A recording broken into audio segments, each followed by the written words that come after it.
So we're gonna, all right. This is Brian Keenan with the Bay Shore Center at Bivalve, and we are bringing you another interviews from the Meerwald, and I'm excited today to have a longtime friend of the Bay Shore Center. And for those of you who don't know the Bay Shore Center or where we are, please take a look at bayshorecenter.org or take a trip down to Bivalve, New Jersey. It's certainly an interesting place.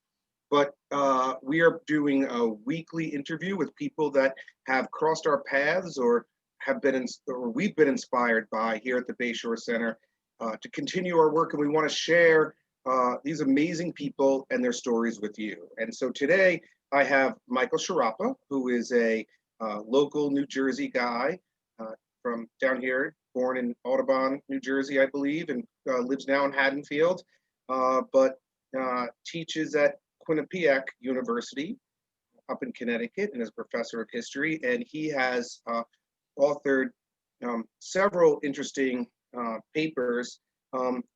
One he spoke about here at the Bay Shore Center a couple of years ago, and I want to make sure I get the name right, which was Working the Delaware Estuary, African-American Cultural Landscapes and Contours of the Environmental Experience, which was an amazing presentation, and hopefully we can wrap you in, Michael, to doing that again. So thank you, Michael, for taking the time to join us. We want to hear all about your background in history and the connection to South Jersey particularly. So thank you so much for taking the time to speak with us. Thanks for having me. So Michael, how does a guy from Audubon, New Jersey, get so interested in the communities and port communities, maritime communities, particularly here in New Jersey and elsewhere? What triggered that interest for you? I mean, your question really speaks to an issue that I often think concerns lots of folks who study history and culture, and is what is it that becomes this driving impetus behind why you're moved by places and by people and by activities and by working lives. And so obviously I, as an historian, think about this a lot because not everyone is a professional historian. And sometimes I go back to, and again, I don't know if I'm reaching here, but my mother's family's from Southern New Jersey. And my father, his parents were Italian immigrants to New York City, and he met my mother when he was in the Navy, and of course then he moved to South Jersey. But in my family, my father had a truck route around Southern New Jersey and the greater Philadelphia area, and I went to work with him on that truck at a very young age, and so I was exposed to the variety of places that constitute South Jersey and Philadelphia, the Philadelphia area. And as you know, when you're a child and you're in a vehicle all day long, you really search for ways to keep yourself, occupied. As a parent, I'm sure you appreciate that when your kids are saying, "Are we there yet?" And I was always intrigued by the places that I saw, whether it was in the docks of Philadelphia, whether it was along the Jersey coastline. These places just, I was curious. And so there was that element, which I sometimes think may be a formative factor in my interest in the regional history and culture. My grandfather, my mother's father, he loved Southern New Jersey. My great-grandfather had a hunting camp on the Mullica River, not far from where the Mullica River enters Great Bay. So, there was always sort of folks who had a sense of place and were interested, on my mother's side. And my father, of course, was not so much inclined. So that over the years, I found myself gravitating towards history and geography, in my own sort of personal professional quest, and that I think is probably the seed of a lot of it. And then, so Michael, for a North Jersey guy, when I think of South Jersey, I think of Camden or I think of Cape May. Um, when I came to get to know you and your work, I realized that, there's a big portion of the state between Cape May Point and Camden County that a lot of people don't know about, don't exist, or that triangle, the bottom part of the triangle between the Turnpike and the Delaware Memorial Bridge and the bottom of the Parkway. And so it sounds like you spent a lot of time in that region, which is uncommon for most people. Yeah, and it often led me, as my life unfolded, to have to explain to people, because when you meet folks and you say you're from New Jersey, for most folks, the first thing that comes to mind is New York City. And I'd say, what well, exit are you? Yeah, or what exit are you from? And I always say, well, I'm from Southern New Jersey, and it's a bit different from North Jersey. And I had some perspective on that, again, because my father was from the Bronx. Oh, okay. So, there was, I had a sense, I think on one level, a greater sense of the state's geographic diversity. But you're right. And again, this, over the years, I can't begin to tell you how many people, both who are from New Jersey at times, and of course are from outside the state. And when I take them around South Jersey, whether it is all, along the Bay Shore or into the Pine Barrens, they're always, struck by, quote, "This is the New Jersey I didn't realize existed." So there's always this sort of exotic, almost anthropological response on the part of people when they see an area of the state that they don't always immediately associate with the state's identity.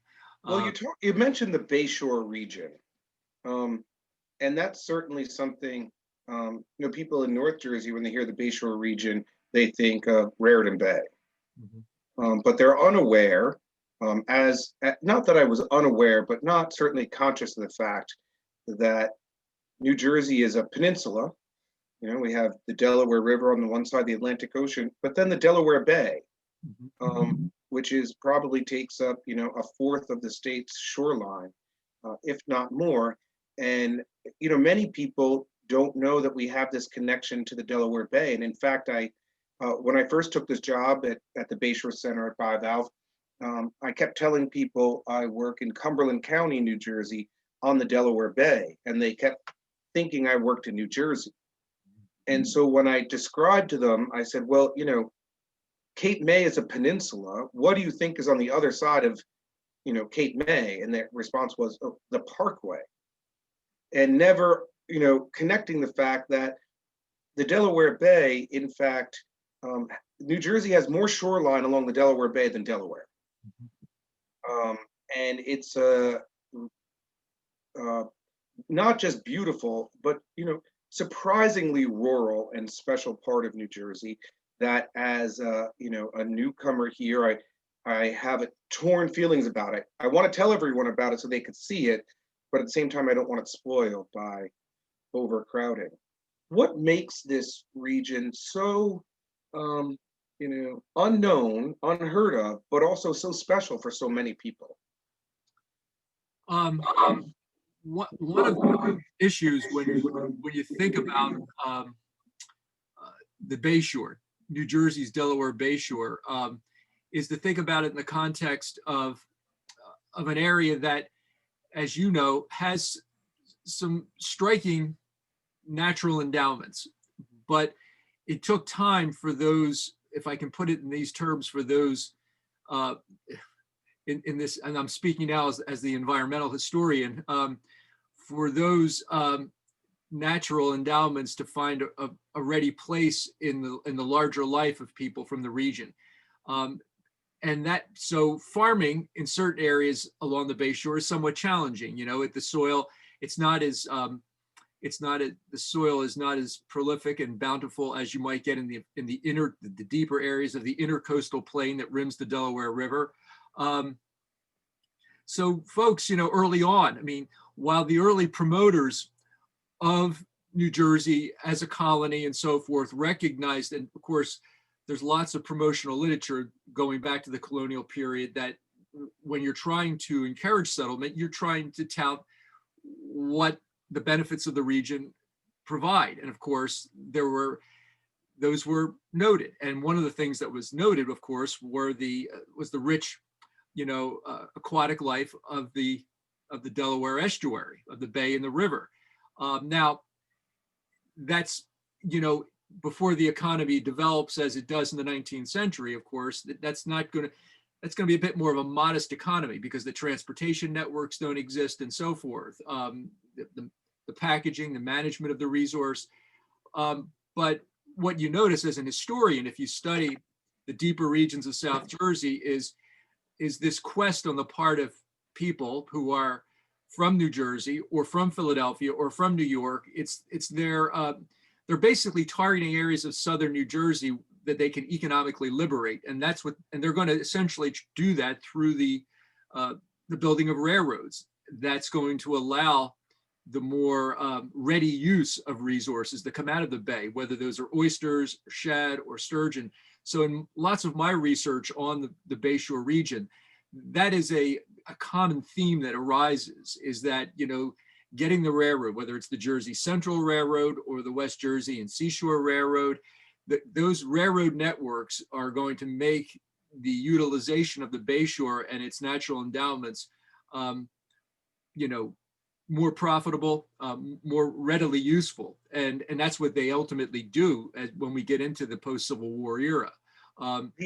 So for a guy from, again, New York and Long Island and stuff, the harbors and bays up there are deeper, right? You could bring in large, ships to transport goods and material back and forth. The Delaware Bay is kind of hard to access. There's, which is, I think, what makes it partly beautiful, partly so rural, and partly so healthy in a time where a lot of our harbors still are suffering, despite efforts to clean them up, still suffering from pollution. It's hard to access the Delaware Bay. Certainly here in Bivalve, New Jersey, it's a man-made city where they brought the railroads out to. But I imagine that was a complicated process. You have all these schooners going out, and one of the things I found most fascinating is that still today, New Jersey is, one of the top 2 or 3 producers of oysters in the country. Who knew? New Jersey. I don't think people know that. I certainly didn't. But we still have this access issue to the bay.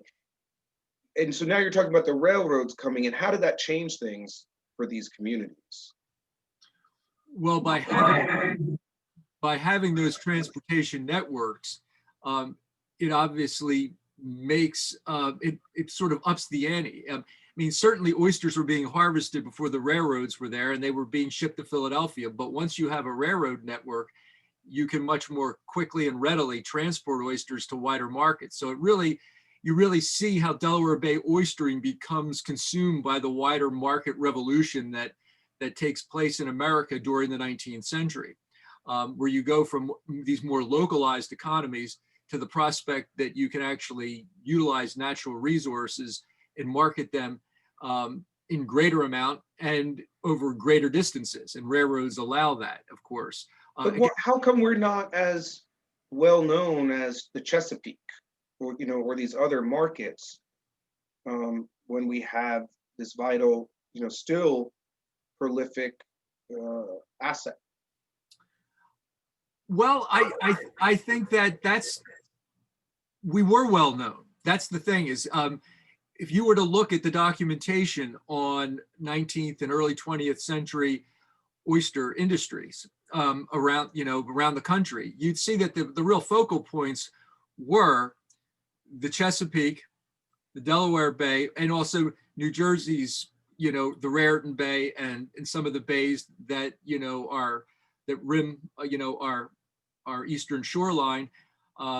And if you compare those to Long Island as well, and Long Island Sound, those are really the epicenter.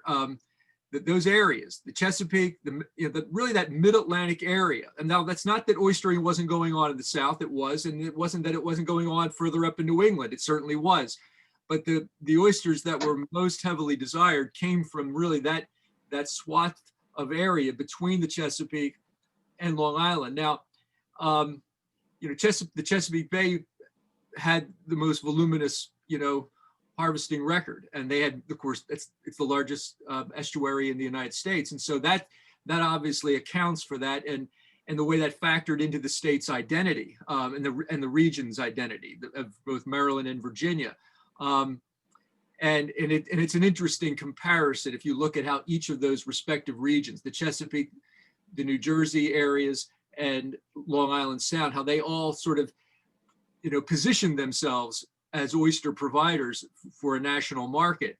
I think that one of the problems that arises, I think, for the Delaware Bay, it's just an issue of, in many respects today, with the demise of the industry, it doesn't, on a lot of levels, for a person who studies the industry, as I've just spoken to, it did have its identity. It was a player. It was right there at the forefront. But it's often hard to describe. And in fact, you're actually getting to an issue that almost transcends the Delaware Bay, which is, we could even argue, why is New Jersey's history so often overlooked? I mean, well, that's a great point, which probably deserves its whole other segment, because, I guess, you're sandwiched between New York and Philadelphia, and you lose out on that. And we've lost our identity. And that's why I think people would be really proud to know that we are still a leader in oyster production. I think that New Jersey is inherently proud, and to know that we're second or third nationally in oyster production is something that people will be proud of. But before we get to that, take me back. It's the early 1900s. Communities along the Delaware Bay are thriving, as I understand it. Port Norris and Bivalve, New Jersey, are the oyster capital of the world. They're quite wealthy. Things are going well. They're harvesting millions of oysters out of the bay on an annual basis. I'm assuming, the Chesapeake and Oyster Bay, Long Island, and those other communities are doing just as well. And as a boy who grew up on Long Island, the name Oyster Bay was just a name to me. I didn't know anyone who actually oystered there. But 1925 compared to, or 1920, 2020, 100-year difference, and Port Norris, still beautiful in its rural nature. It has the feeling of once being prosperous, with beautiful, stately architecture and homes, some of whom are well cared for, others are in disrepair.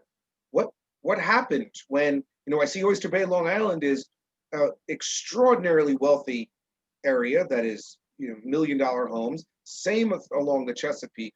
What happened to the Delaware Bay, New Jersey side? Well, going back just a little bit, of course, the Delaware Bay oyster industry really takes off around the mid 19th century. Just before the Civil War, that's when we're going to see this, exponential rise in the industry. And of course, the railroad arriving in Port Norris in 1871, 72, the arrival of the Bridgeton and Port Norris Railroad that ultimately gets consumed by larger entities. But and of course, New Jersey had been at the forefront of this oyster transplanting process, which was not practiced on the Chesapeake. It was a go to the natural beds and take your oysters. That's the way they did it there. They actually privatized natural grounds up on Long Island Sound. Of course, in New Jersey, and most notably on Delaware Bay, the natural spawning grounds were a commons. They were controlled by the state, and you drew on them for your seed oysters. And after a while, they start to show signs, as prolific as they are, they show signs of stress, which means the Delaware Bay, just like and it also applies to Long Island Sound as well, those areas begin to rely on importing seed oyster from the Chesapeake, from Virginia and Maryland. And gradually those states, they start to curtail those and stop those exports, because they want to conserve that resource for their own respective state economies. Okay, and that gets us into some really interesting issues because, as you know, in the 1820s, there's the famous case where a group of oystermen from Leesburg go out and seize a Philadelphia oyster boat that's operating in Delaware Bay, and they saw that as a violation of New Jersey oyster laws, and ultimately this went to the courts, and ultimately it was a foundational court case in what we call the public trust doctrine, which meant that the state of New Jersey, that our legislature had the authority to dictate the terms of use by which oysters, and any natural resource for that matter that was within our state boundaries, could be used. And so what you see early on in the 19th century, and then gathering greater refinement and advancement over the course of the 19th century, is that New Jersey's policymakers, in conjunction with its citizenry, and particularly its watermen, its oystermen, are trying to basically keep the oysters, within the most immediate economic benefit of the state of New Jersey, and that the state has the authority to regulate its waters, to use its marine resources to best advance the greater public good as they see fit. And that the Delaware Bay is critical in that whole evolution. In fact, it's actually that whole case is a pivotal case in the evolution of the public trust doctrine in American legal jurisprudence. And it starts on the Delaware Bay. It doesn't start there, but it plays a huge role in how that unfolds over the course of the 19th and into the early 20th century. But if you get into so you can see where things are going. After the Civil War is over, just like a lot of areas of the United States, I mean, America, after a lot of these, strained events that tax our country and make the prospect of the country we want to live in sometimes challenging.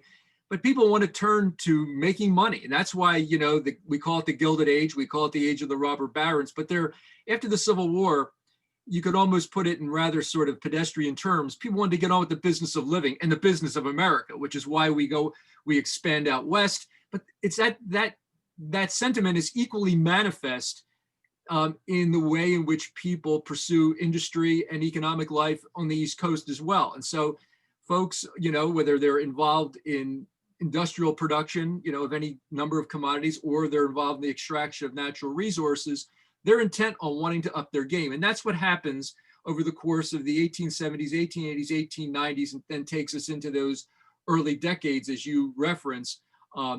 And so my point being is that really the Delaware Bay was pretty sleepy up until the 1870s and 1880s. These places were very small, these communities, and the architecture, the infrastructure that you referenced in your earlier comment ultimately unfolds during those years where the industry has ratcheted up its production, the building of its fleet, the improvements in its dredging technologies, and all the things that we typically associate with the oyster industry really take off and are arguably in their greatest heyday between the 1870s and the end of the 1920s. That really is the era that's arguably the high point. But there were lots of stresses and strains. There were attempts to privatize some of the natural oyster beds along Delaware Bay. This led to an Oyster War in 1892 because some of the oyster grounds off of Fortescue were sold by the New Jersey Riparian Commission to a number of Delaware Bay citizens. And ultimately, the larger oyster community said, no, those natural beds are for all of us. They should not be the exclusive province of a few people who have the extraordinary economic resources to be able to own Bay Bottom, basically. And so that's an interesting dynamic. It creates a sort of egalitarian sort of idea of Delaware Bay oyster. Now, over time, that's going to fade because we're going to essentially see a certain level of corporatization of the oyster industry on the Delaware Bay. But needless to say, there was always this idea on the Bay that you needed to keep the natural beds, again, a commons that all oystermen who, of course, paid their respective fees, their licenses and so forth, and abided by the state regs in terms of state residency requirements and so forth, that they should have access to those. And so that wasn't the case on the Chesapeake or Long Island Sound. The industry on Long Island Sound was probably even more industrial and more privatized. Keep in mind, a lot of oyster scientists, going back to Julius Nelson, who was kind of the father of, one of the fathers of American oyster culture, along with William Brooks from Johns Hopkins. A lot of these scientists were, like a lot of agriculturalists, were very big on privatizing natural resources, because they felt that if they were privatized, they'd be better managed. That it was now, of course, that's fine if you've got the money to be able to buy the land or to buy the bay bottom. So that plays a role in this. The Chesapeake Bay had a very egalitarian, probably because of the rural nature of the whole Chesapeake region, where they were adamantly against any privatization, and they weren't even in favor, of course, the leasing of bay bottom system that we had on Delaware Bay, where you transplanted oysters from the natural beds to your leased grounds in the Morris River Cove. They didn't embrace that on the Chesapeake Bay. So it's kind of we're kind of positioned in New Jersey in between. You have a much more open fishery on the Chesapeake Bay, more open oyster fishery on the Chesapeake Bay, and you have what's arguably, of course, a bit more of a privatized, industrialized, even the infrastructure up on Long Island Sound in places like New Haven were incredible. Oyster factories, literally, if you looked at these infrastructures. And we're kind of in between that. We kind of were a balance between open fishery on one hand and far more privatization on Long Island Sound. So what was life like for the average oysterman along the Delaware Bay, Jersey side, in 1900, 1910? I own my own boat, I'm doing good, I'm hauling it in, who's buying it? It was a pretty organized system, as I understand. Who were the players? If in New Haven, we have corporate America, that's sort of, and in Chesapeake, it's the private individual. Who's working the bay in 1910? Well, you have, as you know from your confines right there at Bivalve, where your offices are located, as you know, you had Oyster Firms, and sometimes they were partnerships of local individuals, sometimes who were involved. They owned boats, and they would, of course, they hired crews, and they went out and harvested the oysters and brought them in, and they floated them, as you know, in the floats that once were adjacent to the piers at Bivalve. Sometimes you had firms that were basically based in Philadelphia, but of course they had to hire New Jersey crews. So there were residency issues in terms of the registry of the boat and the residency of the crews.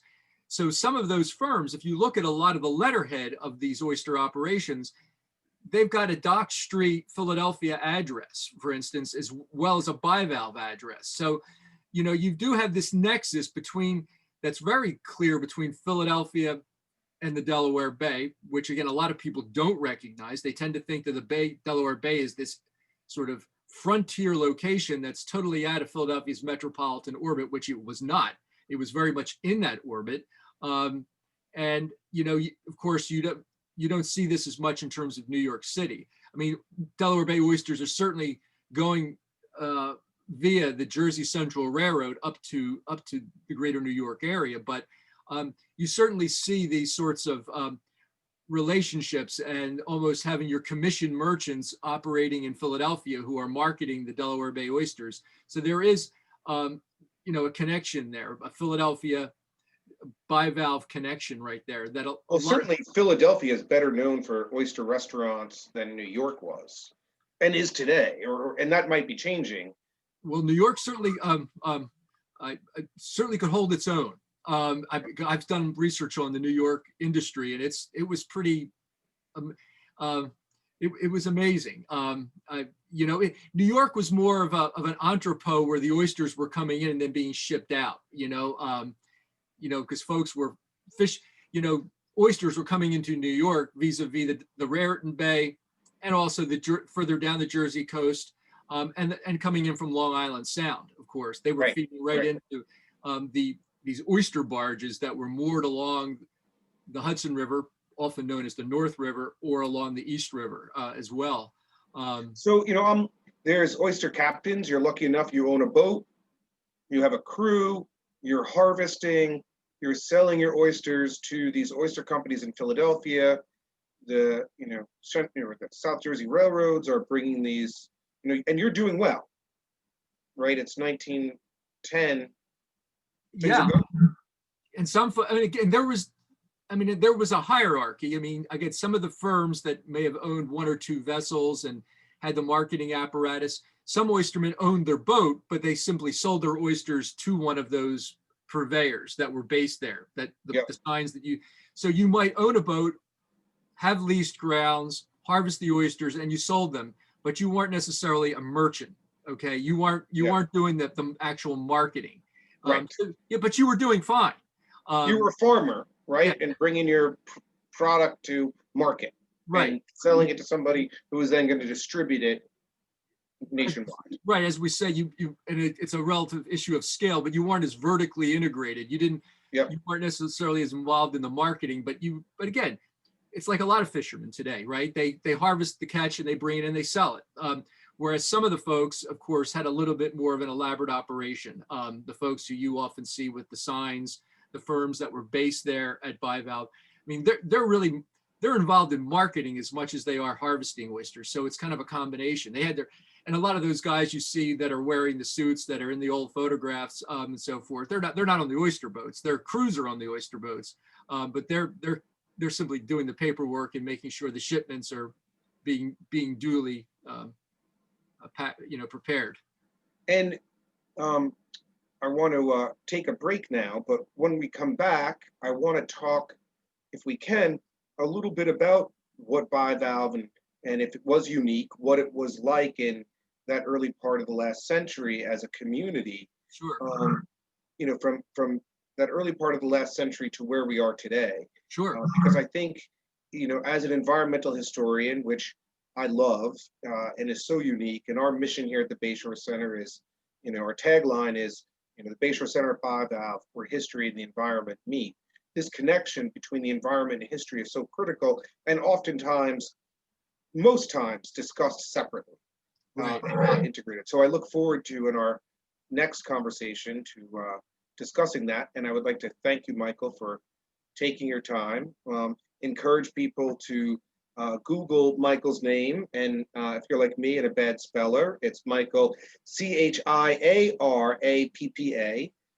and he has, I would particularly recommend reading Working the Delaware Estuary, and I'd like to talk more about that in our next episode. And for those who want more information about the Bay Shore Center at Bivalve, it's bayshorecenter.org, and we're also the home port of the A.J. Meerwald, which is the big boat behind me that sails out of Bivalve around the state of New Jersey. Thank you again, Michael. Thanks very much, Brian. And I love talking about this topic. We could talk all day, no doubt. Yeah. Thanks a lot. Thank you.